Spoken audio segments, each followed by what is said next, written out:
Hi friends, ನಾನಿವತ್ತು ರಾಗಿನ use ಮಾಡಿಕೊಂಡು ರಾಗಿ ಕೆಲಸ ಯಾವ ಥರ ಮಾಡೋದಂತ ಈ ವಿಡಿಯೋದಲ್ಲಿ ತೋರಿಸ್ಕೊಡ್ತಾ ಇದ್ದೀನಿ. ಮೊದಲಿಗೆ ರಾಗಿ ಅರ್ಧ ಕೆ ಜಿ, ಬೆಲ್ಲ ಅರ್ಧ ಕೆ ಜಿ, ಏಲಕ್ಕಿ, ಒಣಶುಂಠಿ ಪೌಡ್ರು 1 ಸ್ಪೂನ್ ಬೇಕಾಗುತ್ತೆ.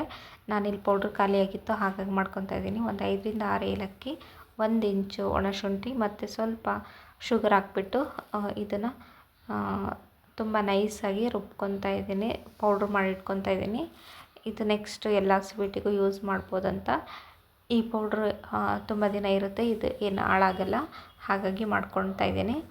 ನೆಕ್ಸ್ಟು ರಾಗಿನ ತೊಗೊಂಡಿದ್ದೀನಿ. ಒಂದು 5ರಿಂದ 6 ಟೈಮು ನೀಟಾಗಿ ವಾಶ್ ಮಾಡಿ ಒಂದು 6 ಅವರ್ಸು ನೆನೆಸ್ಕೊಂಡು ಮತ್ತೆ ಇನ್ನೊಂದು ಸಲ ವಾಶ್ ಮಾಡಿ ತೊಗೊಂಡಿದ್ದೀನಿ. ಈ ಕಡೆ ಬೆಲ್ಲನ ಜಜ್ಜಿಬಿಟ್ಟು ಒಂದು 2 ಮಿನಿಟ್ಸು ಕುದಿಸ್ಕೊತಾ ಇದ್ದೀನಿ, ಇಲ್ಲ ಒಂದು 10 ಮಿನಿಟ್ಸು ನೆನೆಸಿದ್ರೂ ಆಗುತ್ತೆ.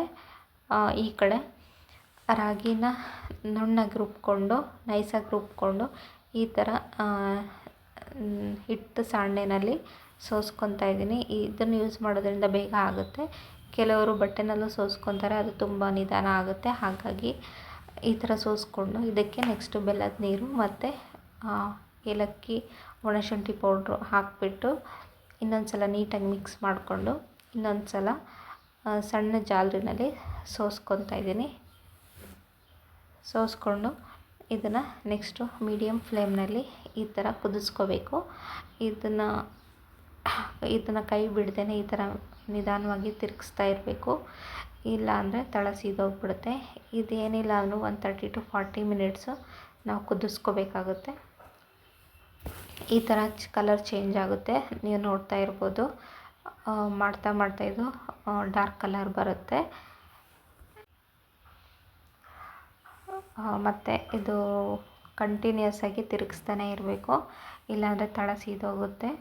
ಹಾಗಾಗಿ ಇನ್ನೇನು ಒಂದು 5 to 10 ಮಿನಿಟ್ಸ್ ಹಾಕ್ಬಿಡುತ್ತೆ. ನಾನು ಫುಲ್ ವಿಡಿಯೋನ ಸ್ಕಿಪ್ ಮಾಡಿದ್ದೀನಿ, ಯಾಕಂದರೆ ಲೆಂತಿ ವಿಡಿಯೋ ಆಗುತ್ತೆ ಅಂದ್ಬಿಟ್ಟು.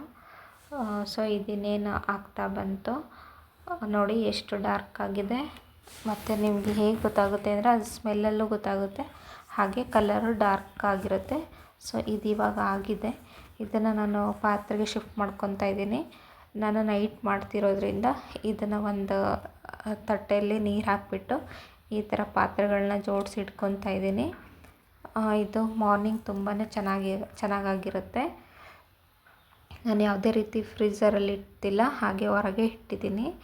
ನೋಡಿ, ಮಾರ್ನಿಂಗ್ ಈ ಥರ ಎಷ್ಟು ಚೆನ್ನಾಗಿ ಬಂದಿದೆ. ಇದನ್ನು ನೋಡಿ ನಾನು ತಟ್ಟೆಗೆ ಹಾಕ್ಕೊತಾ ಇದ್ದೀನಿ. ಸೇಮ್ ಕೇಕ್ ಥರನೇ ಫೀಲ್ ಆಗ್ತಿದೆ. ಇದು ತಿನ್ನೋದಕ್ಕಂತೂ ತುಂಬಾ ಸಾಫ್ಟಾಗಿರುತ್ತೆ. ಒಂದ್ಸಲ ಟ್ರೈ ಮಾಡಿ, ತುಂಬ ಚೆನ್ನಾಗಿ ಬರುತ್ತೆ.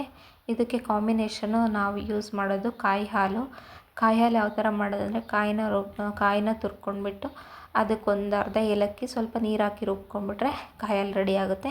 ಏನಾದರೂ ಸ್ವೀಟ್ ಜಾಸ್ತಿ ಬೇಕು ಅನ್ನೋರು ಸ್ವಲ್ಪ ಬೆಲ್ಲನ ತುರಿದು ಕಾಯಿ ಹಾಲಿಗೆ ಹಾಕ್ಕೋಬೋದು, ತುಂಬ ಚೆನ್ನಾಗಿರುತ್ತೆ. ನೋಡಿ ಫ್ರೆಂಡ್ಸ್, ಯಾವ ಥರ ಪೀಸಸ್ಗಳು ಎಷ್ಟು ಚೆನ್ನಾಗಿ ಬಂದಿದೆ ಅಂತ. ನೀವು ಟ್ರೈ ಮಾಡಿ ಯಾವ ಥರ ಬಂತಂತ ಕಮೆಂಟ್ ಮಾಡಿ. ನಂದಿದು first video. Please support me and subscribe my channel. Thank you so much.